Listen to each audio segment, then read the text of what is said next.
been a while since I've done a final order cutoff video, but I wanted to try to start getting back into looking at some of the books on final order cutoff each week. So this week I'm going to hit you with 15 books I think you should be looking out for on final order cutoff for our indie comics that are coming through the Diamond catalog on the Previews World website.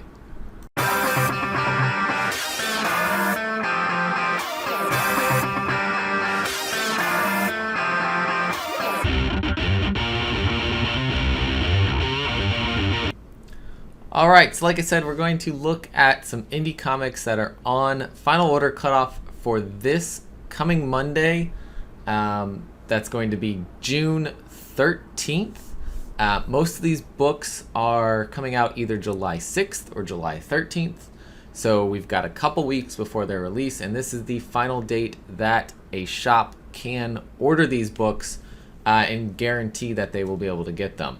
So before we get into that, let me know in the comments what books you're looking forward to on final order cutoff this week, and drop a like if you are liking this type of content, and if we have enough feedback, we will continue to do this. But like I said, we focus on indie comics a lot here on the Promise Me Comics channel. So let's start off talking about some Image comics that are on final order cutoff. We're going to move down like you would see on the final order cutoff page on the Previews World website, and we'll go from there. So first up, I've got Closet number 2 of 3 from James Tynion, Chris O'Halloran, and Gavin Fullerton. First issue of this was just fantastically creepy. I got chills at the end of it, so suffice it to say that I am hooked after that. It's only 3 issues, so it's a really quick series. And it's not like they're higher cost issues, higher size, so it is a pretty fast series. And this is James Tynion's first Substack book that is being published in print. So issue 2 here we have, as Tom continues the cross-country move with his son Jamie, they stop at a friend's place for the night. On their journey west, young Jamie, in bed early, quickly realizes he is not alone, and the creature from his nightmares continues to chase him. So even though he's getting away from that closet from the first issue where they were living, it doesn't matter. His monster is following him. I love that James Tynion is able to take an idea that we all know about, the monster in the closet, and turn it into something creepy for us to read. So that one is one I am picking up and reading, and definitely looking forward to the next issue. Another one from Image, we have Little Monsters number 5 from Jeff Lemire and Dustin Nguyen. This is a series that if you're not reading the individual issues, you definitely need to pick up the trade paperback when Volume 1 comes out. We're getting close to that point. This one coming out July 6th. Previously, the young vampires found themselves in a human compound and it ended in a bloody mess. Now, running from the wreckage, they split into 2 groups. One group helping a young human Laura, and the other being hunted by an unknown assailant. I'm loving this fantastic story about these young vampires and what finding humans and tasting blood for the first time is doing to them. It's fantastic, fantastic story. And I'm here to read this until they decide to stop writing it. I think it's ongoing. I don't think it's planned to be a limited series, so definitely one that I think people should be checking out.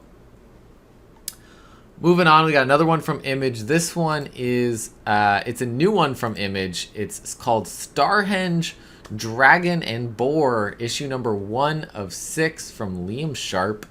The artwork in this just looks fantastic and just insane. I'm ready to check this one out. There's a lot of really cool variant covers for this as well, so you have your pick. Check those all out on the Previews World website. But just seeing what Liam's art looks like, because there is a preview on the website as well, is just really cool. So what is it about? Revered creator Liam Sharp, now it pops up there. Liam Sharp cuts loose in his visually stunning 6-issue masterpiece Starhenge, Book 1, A future Merlin travels to 5th century Britain to prevent monstrous time-traveling killer robots from robbing the universe of magic.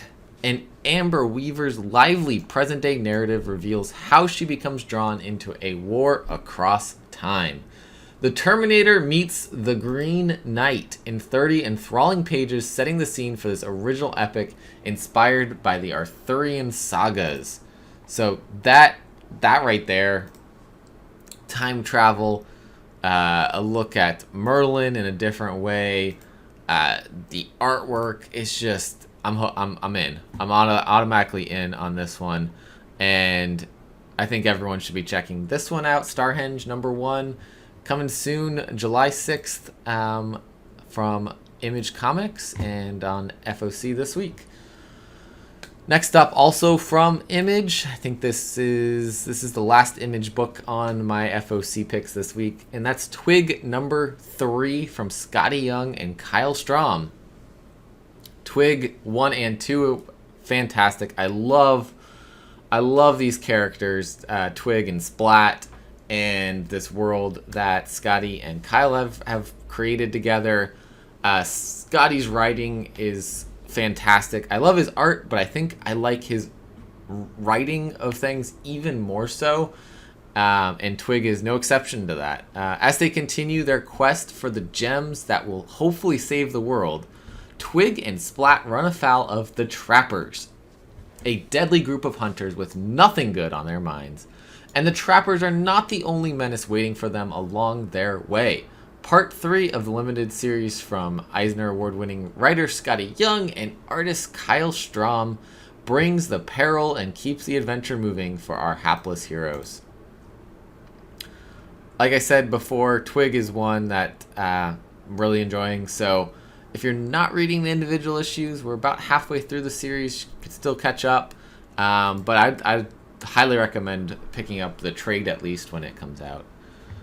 Moving over to Dark Horse Comics, we have something coming out called Mind Management Bootleg. So this is continuing the Mind Management series from Matt Kint and Farrell Dalrymple.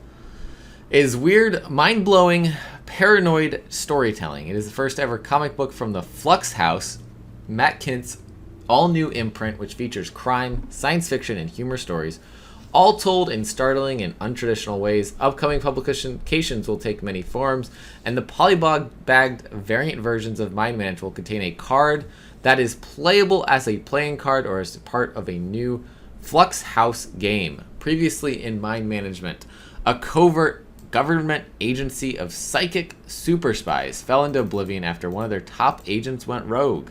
What looked like the end was only the beginning, as a former leader of Mind Management explores the darkest parts of the world and recruits a team of forgotten agents to rebuild the organization, bend reality, and go to war with a competing agency. So I have not read the original Mind Management. It's one that's been on my list to eventually check out. So I probably won't be picking this one up individually, but I think it's one people should be checking out because I've heard such good things about Mind Management.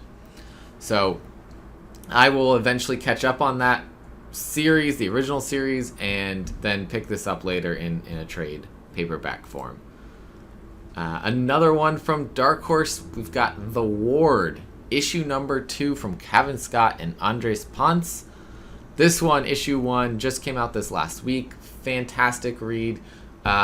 We've got a supernatural hospital that really is there's pieces that I think are medically accurate.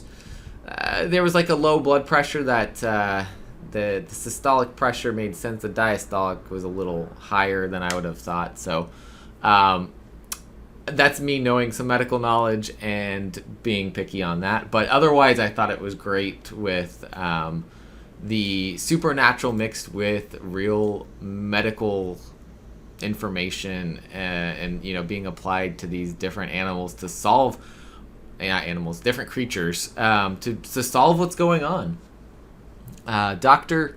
Nat Reeves is barely back in action at St. Lilith's Hospital for the preternatural, and the stress is already piling on. She still hasn't informed her family, and her coworkers are whispering rumors about her previous departure.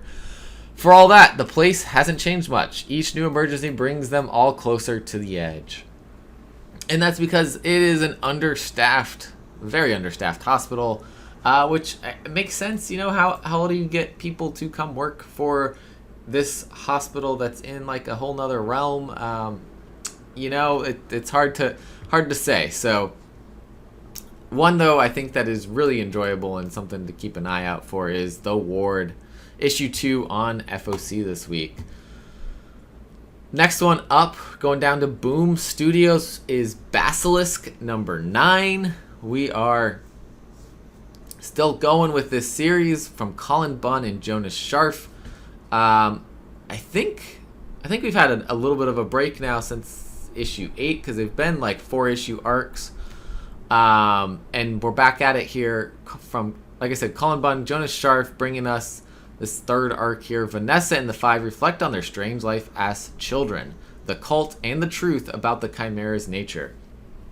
Meanwhile, Reagan remembers the grim role she played in Hannah's greatest tragedy while checking on her, but it's not long before Barrett brings her terrifying news of the Chimera.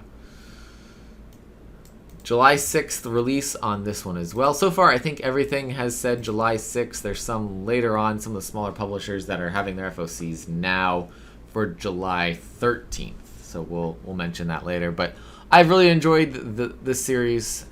This is a great series from Boom Studios. And again, one that if you haven't been reading, go pick up the Volume 1. Maybe there's a Volume 2 trade. I don't know exactly yet. But pick up at least the Volume 1 trade and give it a read because it's been fantastic. All right, now we're moving into the comics and graphics novel section at the very bottom, looking at our smaller publishers. We've got, first up, from AWA Upshot, Absolution number 1 from Peter Milligan and Mike Diodato. Nina Ryan was a hired killer who brought nothing but pain and suffering to the world. Now, she has a month to prove that she can change. A month to make up for her crimes and find absolution, or the bombs that have been implanted in her head will explode, killing her instantly. So a little bit of a Suicide Squad type of idea there. As her journey of atonement is live streamed to a fickle public, Nina is about to discover that the road to redemption might be splattered with blood. Another one that's got preview pages up on the Previews World website, so you can see some of the art from the inside. No dialogue yet, but definitely an interesting idea coming out from AWA Upshot. That one is slated for July 6th release. Next up, moving over to Aftershock Comics, is Astronaut Down number 2 from James Patrick and Rubine. This one, issue 1, just came out this last week, and I loved it. I love the idea of this world that's really... I can see some parallels in like the virus denial of what's going on. It's not that serious, and suddenly the whole world's taken over. So a little bit of parallels to reality here. But instead of an astronaut that's going to space, we have an interdimensional astronaut who is really looking to find a way to save his people. Go to this parallel world. Have they cured this cancer that's taken over the world and destroyed most of his planet? So that's what's happening. But he overshot his destination, and he's trying to, still save his people. This new parallel world had cured the issue, and while this green sky and clean air is enough to deal with, there's another reason. Douglas is hesitant to complete his mission, and that is love. He lost love of his life in his world, and now in this world, she's there, and it's hard to fight to come back to leave that. Meanwhile, on the other side of things, Mission Control has dealt with the fallout from another failed launch and rapidly encroaching cancer outside, while trying to aid Douglas, who's the only hope to save the dying world. The other 2 astronauts in the launch unfortunately perished, and did not make it to their destinations, but he held strong and was able to make it. So Astronaut Down number 2 from Aftershock Comics on FOC this week. Continuing down the list, we've got from Vault Comics, Barbaric Harvest Blades. It is a one-shot in the Barbaric world from Michael Morecki, Robert Wilson, and Nathan Gooden. Gooden doing the lines. It looks like Wilson must be doing colors, but I do see the cover of the book says Pace and Duke. So that must be an issue with Diamond saying the wrong names there. Like a punch in the privates, Barbaric is back. Bloodier and more irreverent than ever in this one-shot, Owen, the Barbarian cursed to do good, is forced out of hiding and back to his old BS. Whole bunch of violence, ethically approved, and of course by his moral compass, the Talking Axe. Find out for yourself why. Entertainment Weekly, Thrillist, Screen Rant, and a whole bunch of other people called Barbaric one of the best comics of 2021.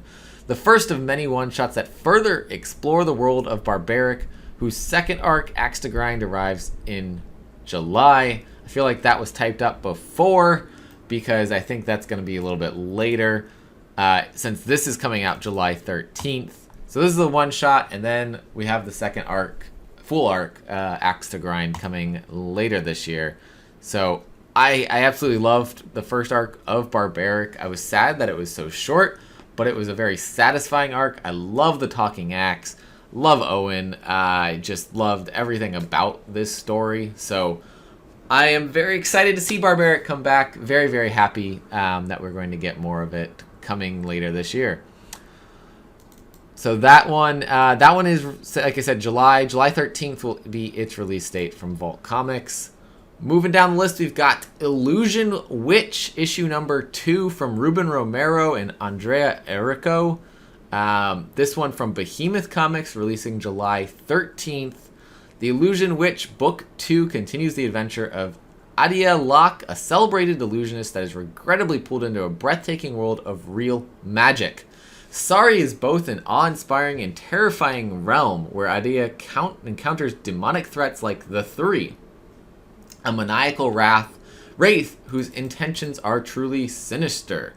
And issue 1 has not come out yet. I don't think it's coming out this coming week, so it must be coming out the week after, unless something changes there. Diamond's release dates change all the time, so sometime in the next couple weeks we should see Illusion Witch number 1 hit shelves. I am very excited to read this one. I also backed the Kickstarter for it for I think issue either 3 and 4 or 4 and 5, and I'm very excited to read it. In hopefully I get to read through that issues before everything releases through Diamond. That would be pretty cool. But if not, be checking it out soon through the releases in Diamond's catalog. So Illusion Witch number 2 on my FOC picks this week. Moving on down the list to Quest Aside number 3 from Vault Comics, also releasing July 13th from Brian Shermer and Elena Gogao. He's tough, he's dumb, he's Tavin, and he's Barrow's new apprentice.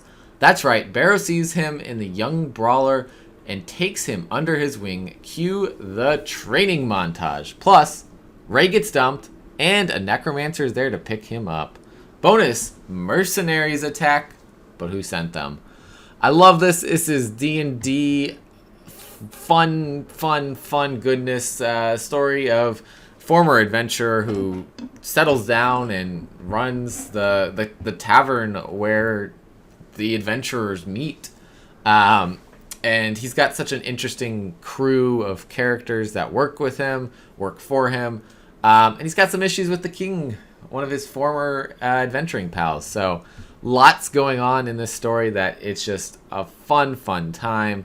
And I'm loving this world. So thank you to the creative team for creating this awesome world that is pretty easy to get lost in. So Quest Aside number 3, Vault Comics, also on my FOC picks this week. Next up, from Black Caravan, we've got Rad Wraith number 2 from Tristan Gallagher, Christian DeBari, and Christian DeBari doing the cover art as well. Grom has been feeling a bit odd since he died. He isn't sleeping well, his skateboard is talking to him, and his killers seem to be dropping like flies. Can he shake this curse, or is he damned forever? And what the heck is a rad wraith? This was a fun issue number 1. Absolutely just kind of a creepy fun time. You know, kid getting killed and coming back as a wraith, you know, to go after his killers. But he also seems to be, like, still a kid. So, what's up with the rad wraith? And his skating tendencies seem to be kind of linked there. Potentially that he... I wonder if he had died at the same place. I don't know. Really cool issue number 1 for this. Great creepy story coming from Black Caravan, the horror imprint of Scout Comics. So got to keep up with this one. It is another pick this week for FOC, and it's releasing July 13th. Moving down the list a little bit more. What else we got here? We've got another one from Aftershock Comics. It's a number 1 this week. It is from Ed Brisson and Gavin Guidry. There's Something Wrong with Patrick Todd from Aftershock Comics. This one will release July 6th. 15-year-old Patrick Todd lives on the run, hiding out in seedy motels, living out of his backpack, and making sure that his mom, recently struck down by a mysterious illness of the mind, is well cared for. But doctors cost money. A lot of money. And so Patrick turns to a life of crime using the telepathic abilities he's been hiding all his life. He forces the worst of the worst to rob banks, taking the money before making them turn themselves into the police.